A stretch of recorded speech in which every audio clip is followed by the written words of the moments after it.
Well, it's that time of year again. That time of year where I see how wrong I was with my Premier League predictions. Oh, God. Anyway, what's going on, guys? Welcome back to another video. That was a completely different intro to what I normally do, but I don't really care. But in this video, I'm going to be reacting to my 2017-18 Premier League predictions and just seeing how wrong I was. Now, before even looking at the predictions, I know I've got at least one right, so at least that's a bonus because I don't think I got any right last year at all. So, let's get on with it. By the way, guys, if you can tell, I'm not crying. My eyes have just started watering for some unknown reason. What the hell? Also, guys, if you can hear stuff in the background, I can't speak. First of all, there is work going on someone's driveway opposite, and they've literally just started making the most amount of noise they've made in like the whole 5 days they've been here. And secondly, someone's house alarm is going off as well, because, I don't know, they must have run out of electric or something, and they go off until you restart them, so you got to deal with noise in the background, unfortunately, but I can't. I don't really have any other time to record this, so I can't really do anything about it, sorry. Right, so let's get started with the predictions then, or the reaction to the predictions, and let's start off with the bottom three, the three teams that I would thought go down. That made no sense. The three teams I thought would go down, and I actually got two of them right. Well, I didn't get them in the right positions, but I got them as in they were going down.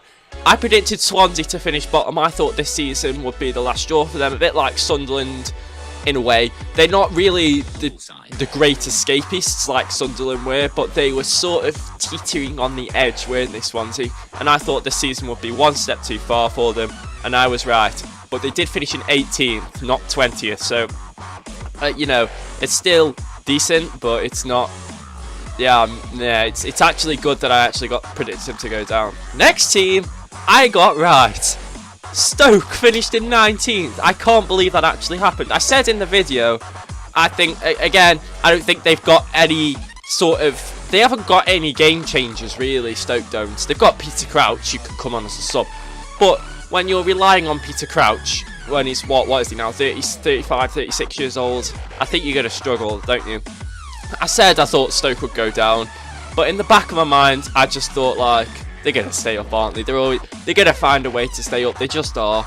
But I could not be happier to get that one right. And if the Premier League had finished just 1 week earlier, I would not have been happier to get it wrong because they were bottom. But West Brom lost, so yeah. Right, in 18th, I predicted Brighton. And they survived. They finished 15th. In fact, all three of the promoted teams survived this season, which is a rare thing. But I thought at least one of them would go down. A lot of people said Huddersfield, but I went for Brighton just because for some reason the team that wins the playoffs seems to stay up normally. But I didn't want Huddersfield to go down, so that's why I said Brighton instead. But no, they stayed up. They finished in 15th, so that is pretty good for them. On to the rest of the bottom half of the table. So in 17th, I predicted that Huddersfield would finish there, and they finished in 16th, so I was on one off there, which isn't bad at all. They had a great start to the season, didn't they, if you remember correctly? I think they were 4th at one point, but then, like, obviously, they started to do what everyone predicted them to do and just started losing games. Didn't score a lot of goals, but at the same time, it's like they didn't concede many towards the end, and in the end, that's what kept them up. A draw against Man City and a draw against Chelsea. Unbelievable. In 16th, I thought that Newcastle would finish there. The third of the promoted teams, I predicted them all to finish together. Again, Newcastle, I did not expect them to do as well as they did. In January, they were in trouble, weren't they, in January, because they couldn't sign anyone, really. They didn't have any money. But Rafa Benitez has done one hell of a job there, taking that team from the Championship, adding a couple of, like, let's face it, mediocre players. I mean, when you sign Hosselu to try and score your goals, I think your owner's being a bit of an idiot, don't you? Not giving you any money, but it doesn't matter because Newcastle ended up finishing in 10th somehow with that Championship team. Don't know how, but there you go.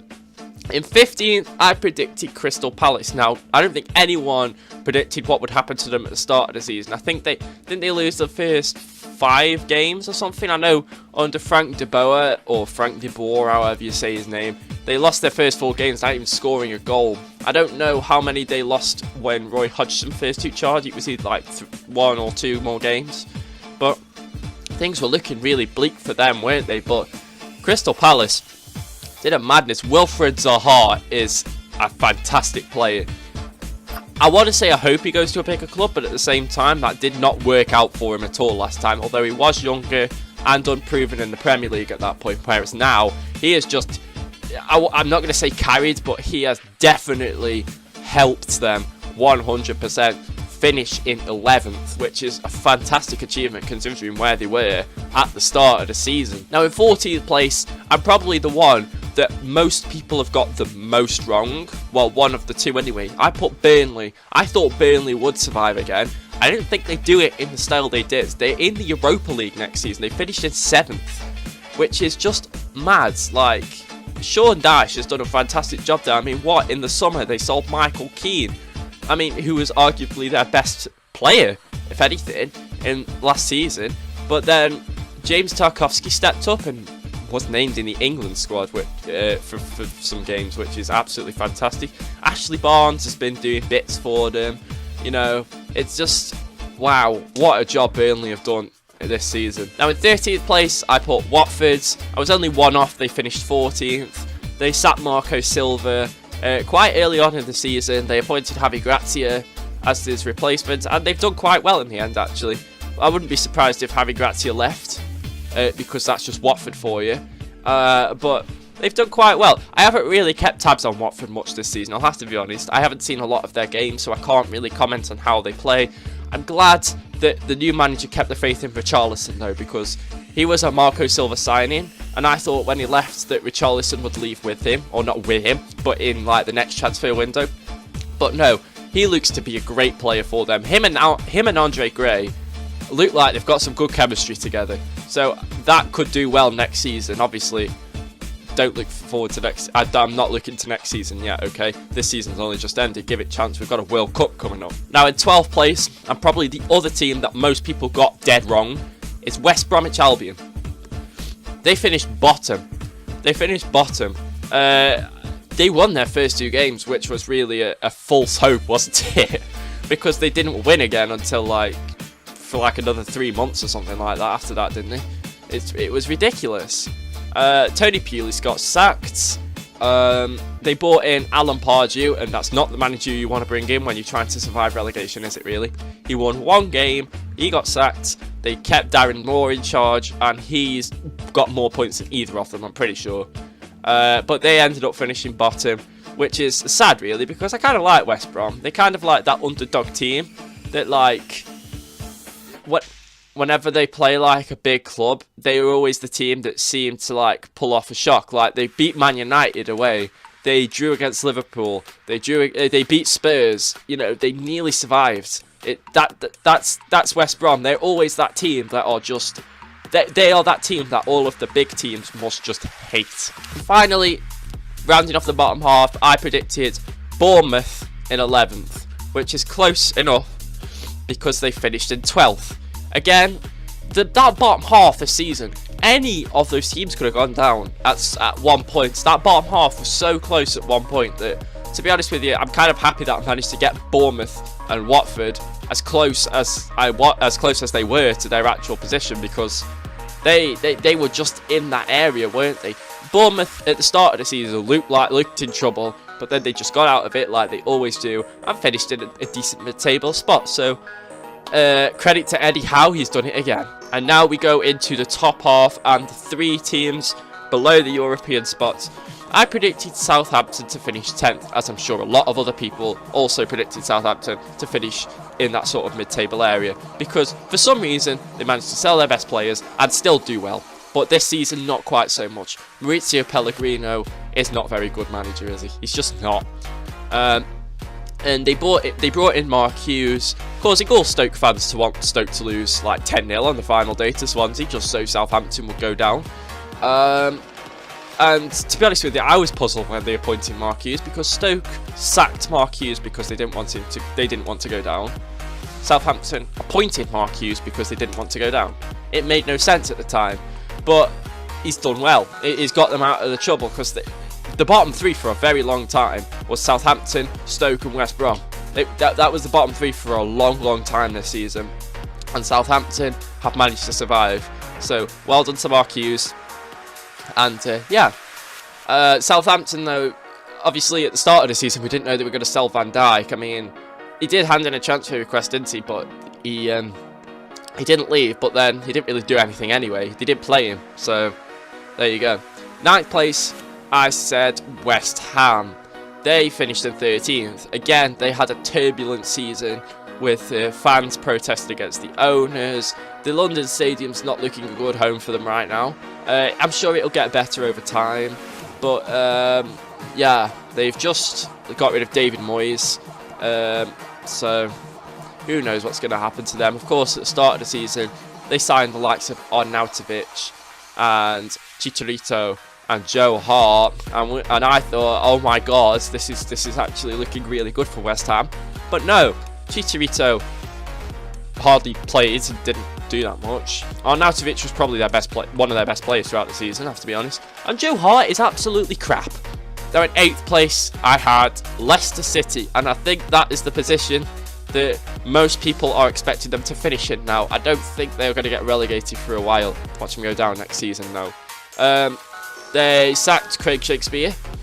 This is becoming a common theme, isn't it? They sacked a manager, brought in another manager, did well, because Leicester, again, were in trouble at the start of the season, so they sacked Shakespeare, brought in Claude Puel, which was, at the time, felt like a panic sort of signing, you know what I mean? Like, you know, there was all their managers out there, and they went with the manager who's just been let go by Southampton. You're thinking, eh? But he's done with them what he did with Southampton, pretty much. They don't play amazing football, but it does the job. They finished in 9th, and they still think that he's not good enough, which just blows my mind. Now, in 7th place, I put Everton. Yeah, again, I was just one off. They actually finished in 8th. Obviously, I was one off with most of these because of Burnley. But at the start of the season, they signed loads of players for loads of money. But I didn't think that was going to change them much, because obviously the 6 teams above them are so much better than Everton. It didn't work out well for them at all, did it? All of the teams below the top 6 at some point in the season have been in trouble. All of them. Everton had a rubbish start. Leicester had a rubbish start. Stoke had a rubbish start, you know what I mean? West Brom didn't. Watford had a crap start. It's only Burnley, really, who didn't have a crap start. They've just been in 7th for the whole season, pretty much, which is amazing. But, yeah, so they sacked Ronald Koeman, brought in Sam Allardyce. He did the job he normally does, he kept them up, and he's been sacked. It's stupid. And now they're looking to appoint Marco Silva, who was sacked by Watford. Oh, it's such a merry-go-round. Right, it's 6th place, and I'm missing out on the top 4. I had Liverpool. Yeah. I don't think anyone predicted what Mo Salah was going to do. What a guy he is, honestly. The way he plays reminds me of Messi, just straight. I'm not even gonna like say anything else. He reminds me of Messi, straight up. Okay, he's not as good as Messi, fair enough, but the way he plays reminds me of Lionel Messi, and the way he's done this season is just absolutely fantastic. He's broken the record for most goals of the Premier League season, which was held by Luis Suarez and I think it was Ronaldo and Alan Shearer. So, what a guy. He's put them into 4th, though, which isn't that great, but at the same time, the 3 teams above him were just better, so can't really complain, can you?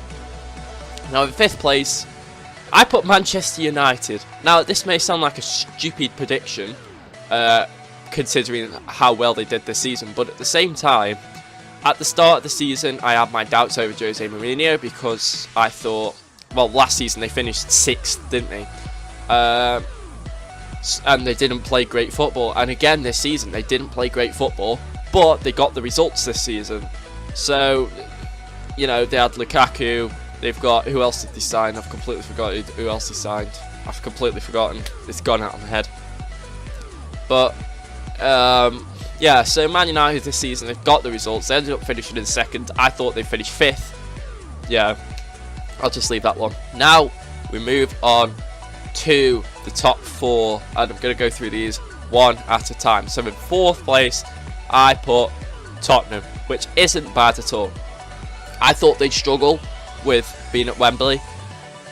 They didn't really. I said they'd struggle and finish 4th because obviously the season before they'd finished 2nd. I thought they'd struggle and finish 4th. It turns out they finished 3rd but didn't struggle. You know, if you know what I mean. Again, it's just that the 2 teams above them were better. There's nothing they can do. Harry Kane once again going even better, scoring what did he score? 30 goals this season. That's better than he's done ever. And let's just hope he has a good World Cup for England because we need him to. 3rd place, I had Chelsea. Now, what is it with Chelsea following up a title-winning season and just completely bottling it the next season and then sacking the manager? Well, they haven't sacked Conte yet, but I have no doubts in my mind that that is about to happen. I should have known better, really. Putting Chelsea in 3rd. I should have put them like 5th or 6th or something like that, to be honest. I don't know what I was thinking, but when they signed, it's probably because they signed like Morata, isn't it? Players like Morata they signed, and I thought that'd make them do a little bit better than they would normally. But it hasn't helped them at all, and they've got to settle for Europa League next season. Although they could win the FA Cup. And in 2nd place, probably the most controversial prediction on my entire prediction is Arsenal. I put Arsenal in 2nd. I don't really know why. I just thought all the other teams would be worse than them. As simple as that. I didn't really know how to order the top 6, if I'm being completely honest. I just thought Arsenal would be the best of the rest, best of the top 6, the best of the rest of the top 6. Because obviously, you know who I put top. But no, they turned out to be the worst of the top 6. And now Arsene Wenger's leaving. Yeah, I thought with the signing of Lacazette, they'd do better than they did last season, in which they finished 5th. But no, they did worse, even with Aubameyang. It's just, yeah, it's mad. And of course, the team that I predicted to win the league title was Manchester City. I didn't think they'd do it as well as they did though. 100 points! Like, there's so many teams this season in the leagues in England that could have got 100 points and they didn't. But 100 points I don't think was even in Man City's mind until they were like, oh crap, we could get 100 points here. Pep Guardiola has done what everyone expected him to do this season, I think. And that is, well, for starters, he spent more on his defence than some countries do.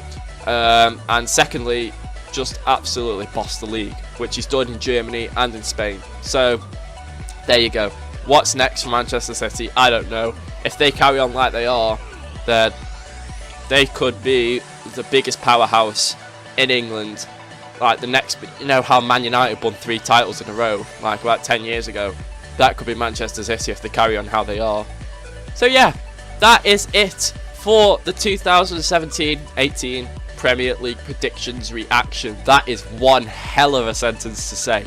If you guys enjoyed, make sure to smash that like button and let me know where did you think, like, what did you predict? What did you think would happen? And were you dead wrong? Were you dead right? Let me know. Anyway guys, thanks so much for watching. Until next time, peace. We start off playing Barnsley away. They came up through the playoffs as we pipped them to automatic promotion from League One. And Alphon is played through and we get off to an absolutely fantastic start. That was only the 3rd minute of the game. And Laurent Alphon makes it 1-0 to